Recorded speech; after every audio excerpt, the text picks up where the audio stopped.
The Egyptian pyramid is one of the most mysterious structures on this planet. No one knows when they were built, how they were built, who built them, and most importantly, why were they built.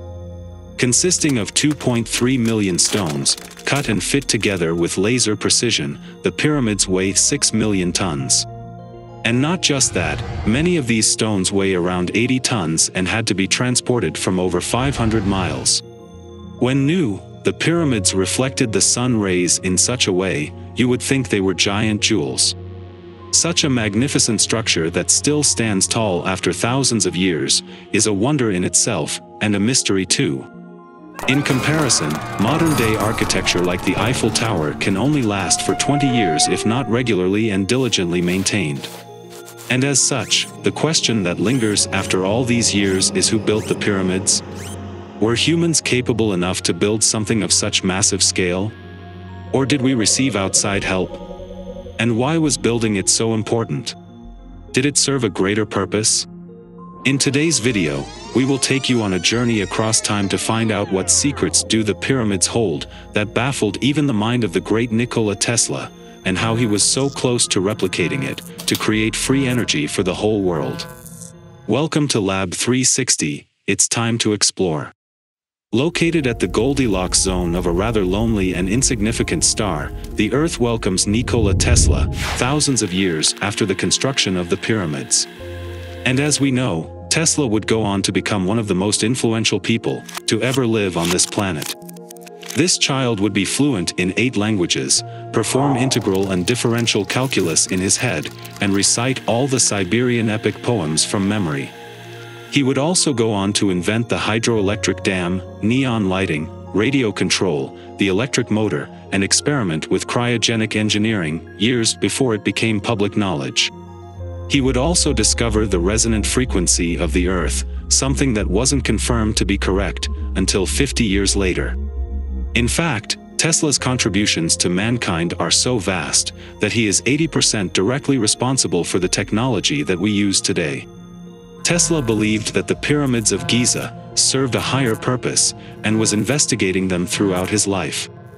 He wondered if they weren't giant transmitters of energy, a thought that coincided with his investigation into how to send energy wirelessly.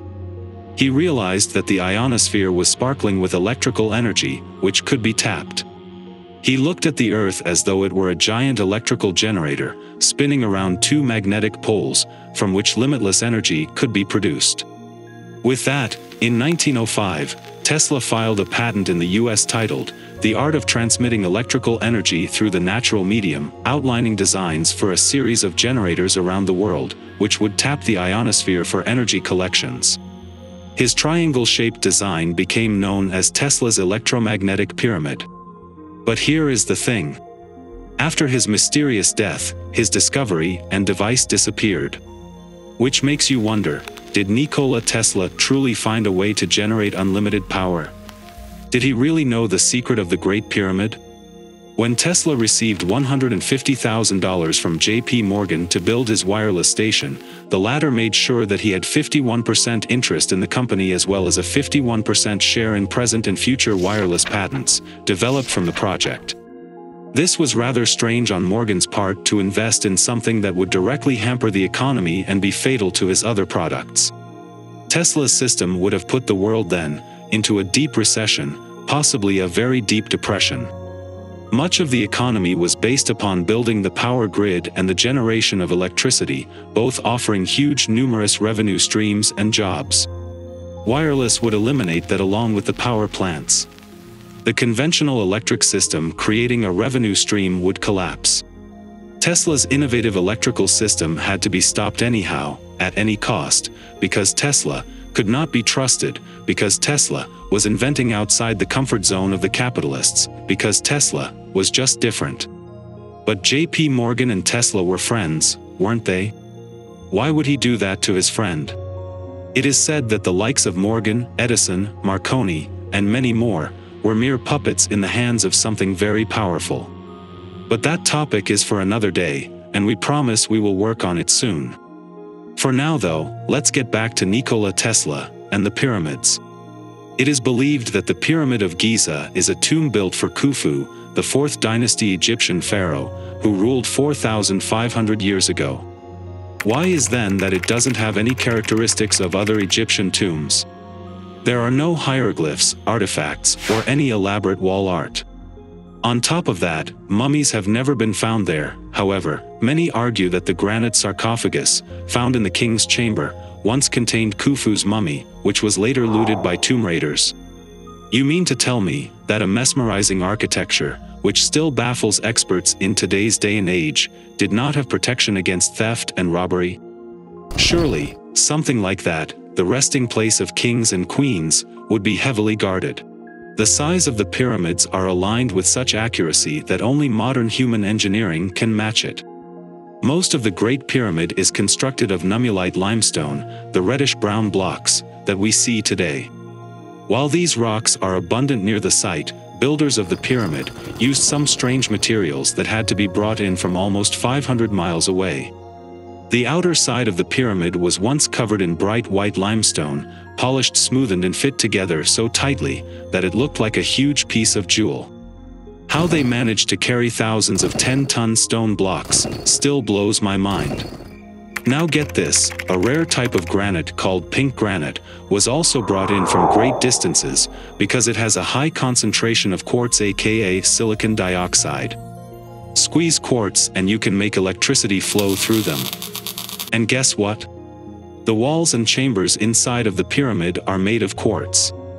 With the right amount of pressure, the Great Pyramid could generate a tremendous amount of electricity.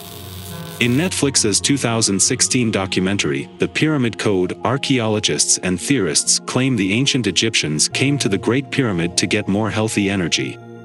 Many accounts from those who have made the arduous climb to the top of the Great Pyramid involve minuscule yet noticeable shifts in energy, prickling sensations in body extremities and even cases of electric shock. Climbing to the top of the Great Pyramid is now illegal, but in the late 1800s a British inventor named Sir William Siemens made it to the flat, settled summit. Upon reaching the summit, one of his guides remarked that when he raised his hand with his fingers spread, his ears picked up a shrill ringing noise. Not long after, the inventor went to quench his thirst with a celebratory sip of wine, and received an electric shock from his lips touching the bottle. The documentary suggests that these were energy pyramids, created to conduct energy or alter frequencies over large areas of land. The only thing missing for the Great Pyramid of Giza to function as a power plant was a source of energy, which is why the ancient builders of the Great Pyramid took advantage of the water at the Giza Plateau. The Giza Plateau where the pyramids are located is full of underground water channels. This means that the high-volume flow of water that passes through these underground cavities is capable of producing an electrical current. Even the shape of the pyramid itself leads some to believe that pyramid power plants were and are possible. Still, there remains a lot of unanswered questions regarding the many theories as to how they would have achieved this process. Coming back to Tesla, his Wardenclyffe Tower was built on top of an aquifer with copper and iron rods extending down into the water. Then, electricity sent into the tower would be transmitted through the atmosphere around the globe. The pyramid is also built on an aquifer, and copper pipes and iron rods have recently been discovered there. If the capstone was made of gold, the energy concentrated inside the pyramid would have been drawn to the top and transmitted to the atmosphere. Tesla's wireless power distribution system used the resonance of the Earth just like the pure pyramid, and just like it, the energy generated by Tesla's tower would be unlimited and clean and virtually free for everyone on the planet. But Tesla's tower was destroyed. Imagine what the world would have looked today had Tesla successfully implemented it. The moon landing may have happened decades ago, World War May 2nd have been averted, and human society may have been so much more ahead than where we currently are. What do you guys have to say? Drop in your comments below, and don't forget to subscribe to Lab 360, because together, we will explore.